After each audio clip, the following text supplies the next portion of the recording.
house shaped like a giant letter O. A house built from a curved steel arch the U.S. military invented during World War II. On paper, both of these should be disasters.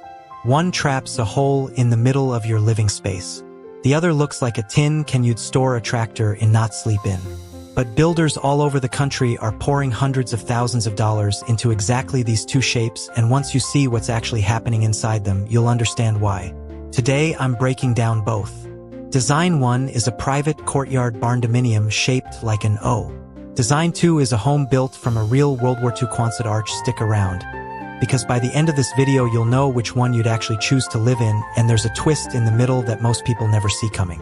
Before we get into it, if you're new here, hit subscribe, because we cover the wildest barndominium builds in America every week.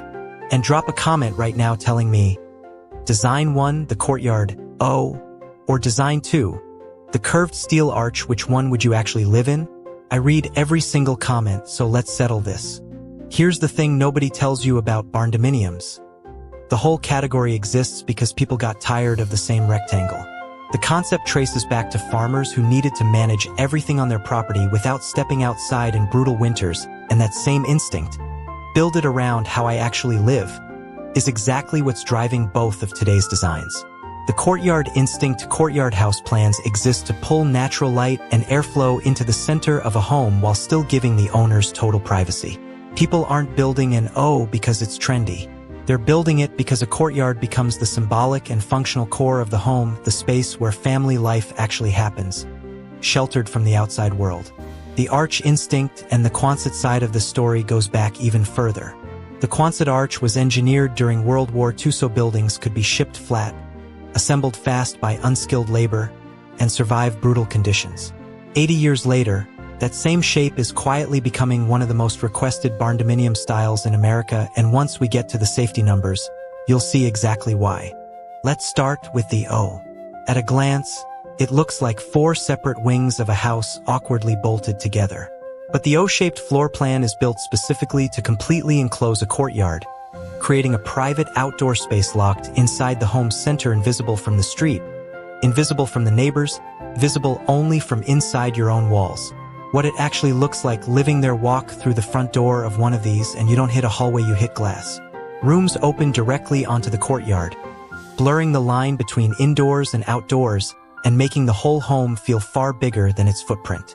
Builders lean on sliding glass door systems specifically so that connection stays seamless. The living room, the primary suite, even the kitchen can all face inward toward the same private green space.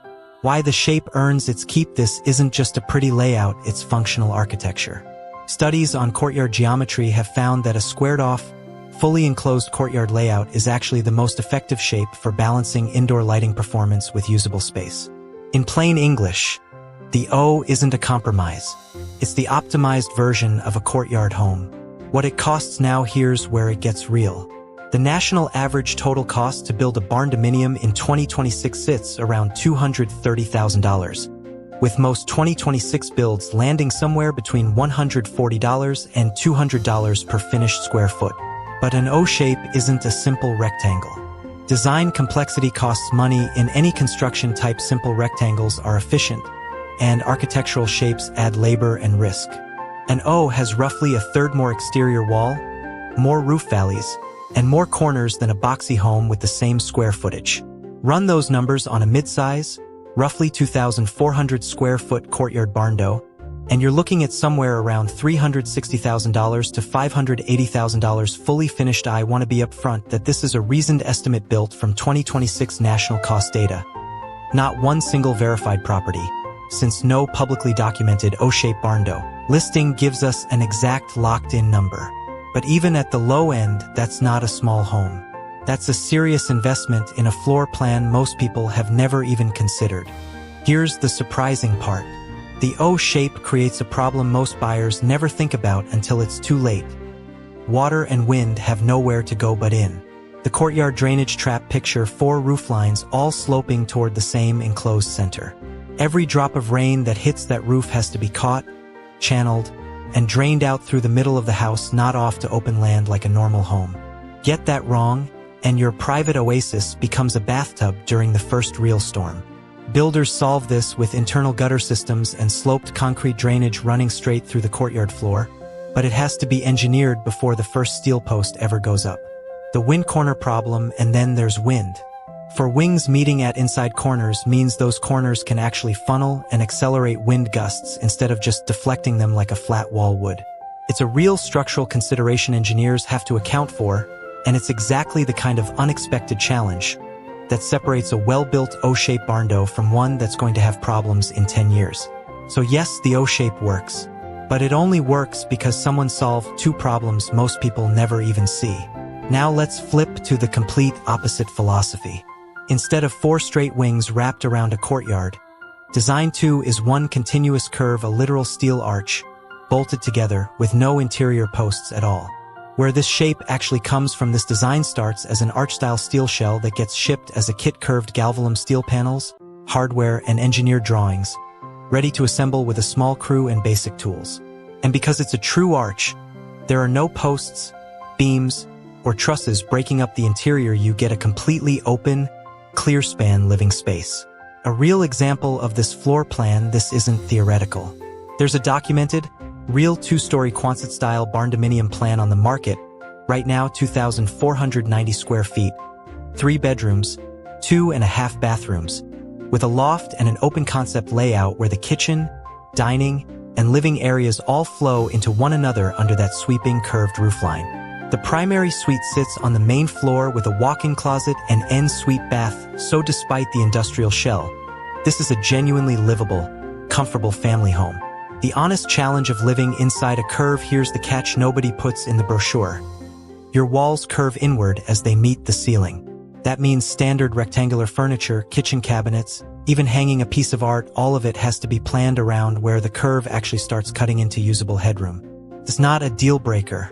It's just a completely different design puzzle than a normal stick-built home. What it costs, and the cost story here is wild. A bare Quonset kit runs $14 to $28 per square foot, and a fully assembled turnkey arch with end walls, foundation, and labor lands somewhere between $23 and $55 per square foot. That's just the shell. Add interior residential finish-out insulation, electrical, plumbing, kitchen, bathrooms, and you're layering on the same finish costs any barndominium has, pushing the total finished cost into that broader 2026 national range of roughly $150 to $300 plus per square foot. For that same 2,490 square foot example home, that puts a modestly finished version around $185,000 to $280,000, and a fully custom, high-end version well north of $400,000. And here's a genuinely surprising fact. Quonset kit prices are actually trending downward heading into 2026, thanks to increased supply and better availability, meaning the entry point into this shape is getting cheaper, not more expensive. Now here's where the Quonset shape stops looking strange and starts looking genius. Why the arch is basically one giant piece of armor in this design. The roof isn't just a cover sitting on top of separate walls. It is the structure, forming one continuous, self-supporting shell that distributes weight evenly along the entire curve. Because the arch is bolted straight to the foundation, force travels in one continuous, even path from roof to ground instead of concentrating at weak joints the way a traditional roof and wall junction does. The numbers that back it up, this isn't marketing talk. Manufacturers have tested these panels by firing a 15-pound wooden plank at them at 100 miles per hour, simulating hurricane debris impact, and the steel barely dented. In wind tunnel testing, arch-style steel buildings have withstood winds exceeding 150 miles per hour, and these structures have passed FEMA's Protocol 4 shelter standards, tested under both ICC 500 and FEMA 320/361 protocols. And this isn't just lab data.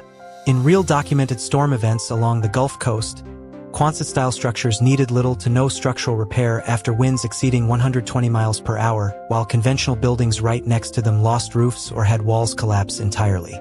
And it's not just wind. The curved roof also sheds snow and rain naturally instead of letting it pool, while a galvalume plus coating protects the steel from corrosion for decades.